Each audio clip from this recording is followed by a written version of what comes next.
Hello and welcome to my channel. My name is Alex and today I'm going to be having a look, see whether I can sort this Kit Kat clock out. For any of those who aren't familiar, these were Kit Kat clock. The tails swing and the eyes move with them. They often get problems with the actual movement of the eyes stopping. Generally it's down to friction. It can be caused by a few other things, so let's get him opened up and let surgery commence.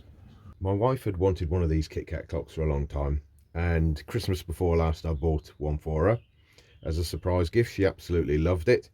It worked fine for probably about 2 months. The movement stopped going, the time still kept, so I looked into it and there were a lot of things that could cause the movements to stop working properly. I tried as best as I could, couldn't get it going, tried replacement of different types of batteries, still didn't work. So we sent it back, we got this as a replacement. And this has gone for about 12 months. Without any major problems. The movement stopped working a little while ago. So I replaced the batteries with some good quality ones. That continued fine for a few weeks. Then the movement started to play up. Sometimes it would stop. You could get it going again. So I just wanted to show you what I'd found could be the cause for these things and how to get them going.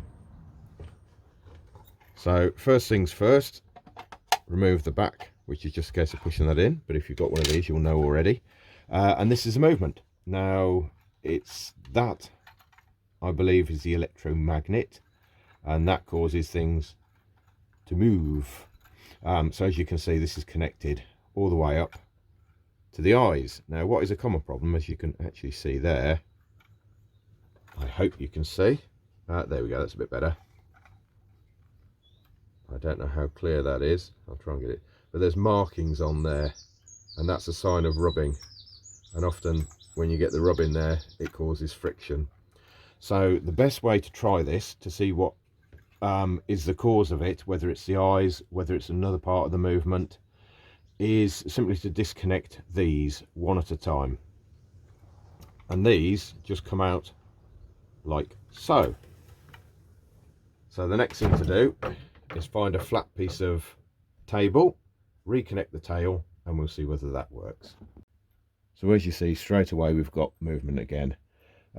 Another thing to check for is that these little J clips are still in place. They shouldn't have fallen out, but sometimes if these fall out it will also cause issues with the eyes moving. So have a little check of these clips here, there and there at the bottom of the eyes. They can be ordered, and I think they're only a few quid, I think. So the next job's going to be completely disconnect it, get these eyes cleaned up. Another couple of things that are also worth checking whilst you've got the back off is, first of all, that the batteries fit okay and they're not loose, that you're getting a good connection out of them, and also the movement of the actual pendulum. Now there's a little screw that holds this all in place, and it's just there. It requires a precision screwdriver, so if you're going to do anything with this, just make sure you've got the right screwdriver to fit in it, otherwise it can just take the head off it. And in some instances it's just a case of loosening that screw off if the movement's a little bit on the tight side, but generally you can feel it already. That's absolutely fine.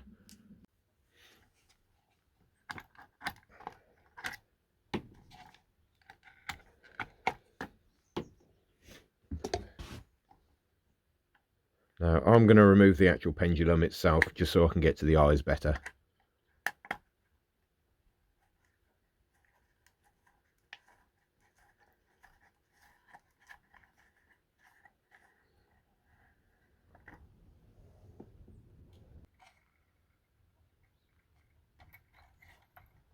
Just a case of wiggling it out then.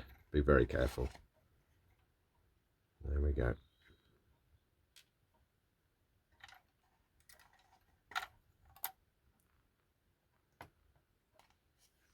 Now it's really not going to be very easy to see, but just there is evidence of where the white prong of the eyeball has been rubbing against this slot.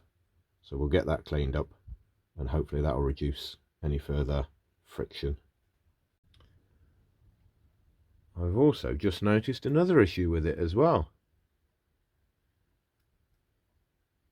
That's broken.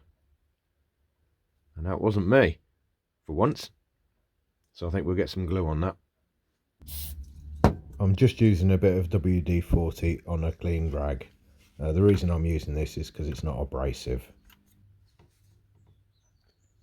And there we go, it's coming off quite nicely. A little bit more and we'll have both of them done. And that's come up a treat, and hopefully the extra lubrication will work as well. But yeah, in all seriousness, the finish on these isn't brilliant. Just rubbing the oil up and down, you can feel that there are minor imperfections all the way along, and especially on the edges. So it doesn't surprise me that there are issues with these types of clock. So we'll wait for the glue to dry, and then we'll get everything popped back and we'll get him hung up and see how he works. And there he is, all back together again and working. Hope you found this useful. Thanks for watching.